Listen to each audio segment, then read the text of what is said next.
Alright, boom, it's me, Uncle Nabil, back again. I've been busy, but you know, I've always got time for you lot. It's the last one of the year. So let's do this! Coming first, Luigi Mangione took time away from his profitable and lucrative plumbing business that he ran with his brother to go put 2 gunshots in a dirty bumbuck, lad. He went up to this guy, sleeper cell style, calmly on an e-bike, shot up my man. Took his shell casings, I think he forgot one, and then casually, politely just left.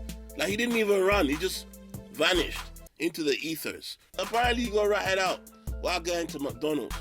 Brother, why would you go to McDonald's when you have beef? If you own a company that has ruined loads of lives, either in this life or in the next, if you believe in that, something might happen. But a lot of people are used to doing what they do with impunity. And you know, eventually people get frustrated and they're gonna lash out. And this is what happened. You know, the biggest irony is my guy didn't even get sent to one of the hospitals that his company covers. All I'm saying is you can't hurt people and expect not to get hurt. Eventually, your time will come. You, Benjamin Netanyahu.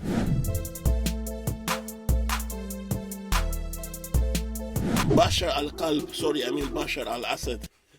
Little Arabic insult for all my Habibis and Habibtis out there. Anyway, Bashar al-Assad has been ousted. This guy's actions gave rise to, the Arab Spring, and his actions gave rise to all kinds of pandemonium across the Levant. We had the artist formerly known as ISIS, who started their boy band.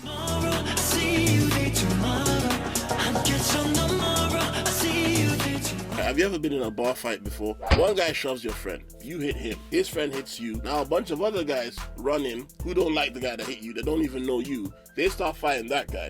Then people who are related to that, and the next thing you know, it's a huge brawl and everybody is getting hit. That's kind of like what's happened in the Levant. Bashar al-Assad was not a very good man. Forces got up to try and resist him. People from among those forces, some of whom were spies and some of whom were agent provocateurs paid by certain countries I won't mention, they came in, and Syria became a cluster for a number of years, giving rise, people freed from Guantanamo Bay, which was an illegal prison in the first place in Abu Ghraib, ended up joining ISIS because they'd been radicalized over there, and many of them were innocent before that happened. So next thing you know, it just becomes a free-for-all of different ideologies and murder. It's like, imagine you start beef, but nobody can do anything to you because you've got a big brother. But then all of a sudden, your big brother gets into a fight with someone else, and now no one's protecting you. That's what happened to Syria. Russia now is too busy dealing with Ukraine to give Syria the backing that they used to. So because of that, the resistance armies or resistance forces in Syria were able to oust Bashar al-Assad. But now that has given Israel a foothold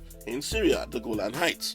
So it's just confusion, creating more confusion, which create more bloodshed and more war, because Israel have now destroyed, they've attacked certain tactical points in Syria. I mean, this isn't even funny, this is actually quite sad, because now the Greater Israel plans, they're talking about making ski resorts in Syria.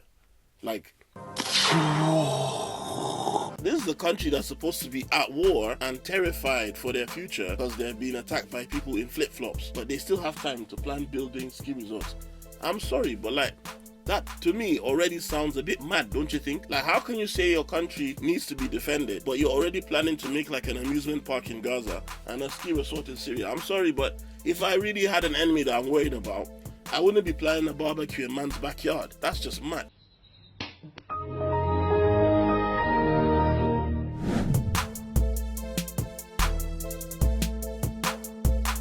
So yeah, the Notre Dame church again, France. This mysterious fire. I mean, it's the biggest church in the most anti-religious country in the world, or one of the most anti-religious countries in the world. For all we know, they bloody set it on fire. Anyway, Zelensky was there, Trump was there, and Trump took the opportunity to say that there needs to be a ceasefire between Russia and Ukraine, which is hilarious because, one, I don't think Zelensky has much choice now. The ceasefire. You're telling the wrong guy. The other guy was not, Putin was not in that church. Putin is an Orthodox Christian, so even if there was peace, you won't find him in that church in Notre Dame. Someone's caught in a rear naked choke, and you're like, stop the violence while they're going to sleep. Brother, it's your other brethren you should be talking to, not Zelensky. America is part of the reason this whole war started in the first place. NATO's already declared that they're not going to build anything in Ukraine because Ukraine is too corrupt. So that's why we say, hey, oh, Dan, I'll give you £10 if you go walk up to that guy and tell him, suck your mom. Then Dan goes and gets the shit kicked out of him. And then while he's getting beaten up, I go and I say, hey, oh, Dan, you see that £10? I'm not going to give it to you because I don't want to fund your crack habit. Honestly, you can't make this shit up. You can't make it up. But there needs to be a ceasefire. We've been hit with another storm Darragh. 66,000 people are left without power. That's mad. But it's okay because it's predominantly up north, so they can survive. If that was in London, we'd be like, all these hipsters wouldn't have anything to toast their tofu with. Pretty sad, these storms keep hitting. You know, if I didn't know any better, I'd swear that something is severely affecting the weather and global climate. Almost as if something is causing the climate to change. If only there was a term that would, it's like, you know how like places around the globe are getting warmer? Yeah, it's like a global phenomena of warming in places that shouldn't be getting warmer, and then leading to things getting colder in other places. And this, I can't, man, I really wish those science dudes would hurry up and find out what it is that's causing our climate to change. Because I'm sure if they did, a lot of us would listen, God damn it, science guys, where are you when we need you? Because we're all modern and we believe in stuff with evidence. But so far, there's no evidence that something is wrong. Well, we just have to wait till Storm Babatunde hits. I don't want peace. I want problems, always.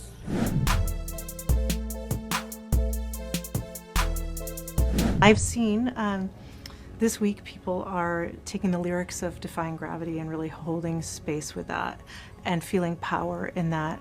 Really powerful. Mm-hmm. Yeah. That's what I wanted. Mm-hmm.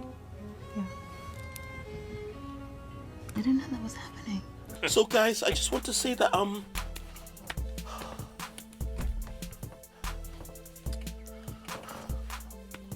yo, what drugs are Ariana Grande and Cynthia River on? Huh? What the hell are they smoking? Cynthia, you're too old for that shit. What the hell is that? Every single interview they're doing this weird stuff. Like, have they been initiated into some cult? I mean, listen, Ariana Grande has had a very traumatized life, so things happening at her concerts, that can set you off.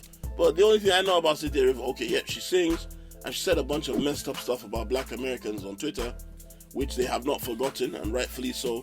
She needs to apologize for that. You can't be talking about her cousins across the globe that way, especially when you're then going to go to Hollywood, an industry that they built to benefit from. But hey, it's okay as long as you hold space. Yes, queen, yes. Anyway, the movie's made 150 million so far in box office sales, which is great considering now we live in the day and age where nobody really wants to go to the cinema like before. It's almost magical. Looking like it's a good film. I might watch it with my kids. I'm going to watch it first and make sure there's nothing in there that I don't want them to see. It's almost like there's some sort of phenomena that's trying to make us sympathize with villains and bad guys. I wonder if there's an agenda behind that.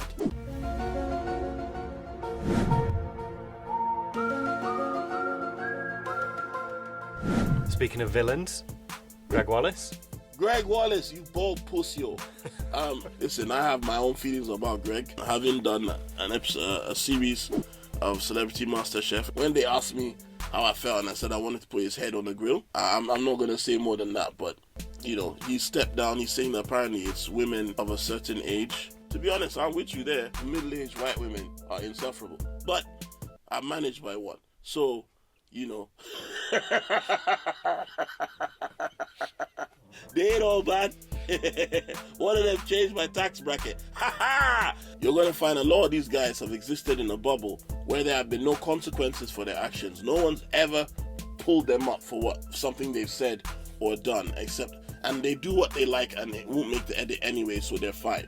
it can be brushed off. It can be done in a way that they look fine. So they do what they want with impunity until eventually this era comes, the era of accountability and holding space.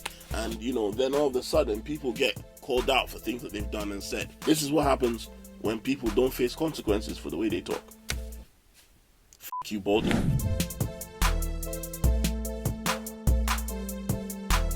Jay-Z has now been accused of a assault on a 13-year-old. But unlike other celebs, Jay-Z has met the claims head on and responded saying, we don't do that kind of stuff, we protect kids. He's now saying that the accuser should come public and make themselves known. His lawyers are on top of it. Jay-Z has said how the courts of public opinion will attack you, and so in order to avoid being drawn through long court processes and having your name dragged through the mud, a lot of celebrities will in fact settle, but he is not going to. We know, however, that Jay-Z has links to R. Kelly. Jigga Kelly not guilty. If he gets found guilty, that will be the most ironic song of all time. It makes you wonder, why is it that these guys are being targeted, but guys like Woody Allen are still free? Many singers, many actors, many directors are known to have been sexually involved with girls in their teens, and I'm talking teens like 14, 13, 15. Why is it only the tycoons who are about to purchase major labels or who are in court with big companies, why is it only them that get exposed for this stuff? Also, we're still waiting to find out who was on that damn list that Ghislaine Maxwell got caught with. Again, I'm not defending Jay-Z, I'm just saying it's very strange how after Epstein gets nicked, they put all this focus on all these black American celebrities who, while many are bad, are nowhere near as terrible as some of these royal family members, big business tycoons, big directors and big CEOs and big politicians who we know for a fact have done even worse, but somehow they've avoided court. I'm gonna come. Oh.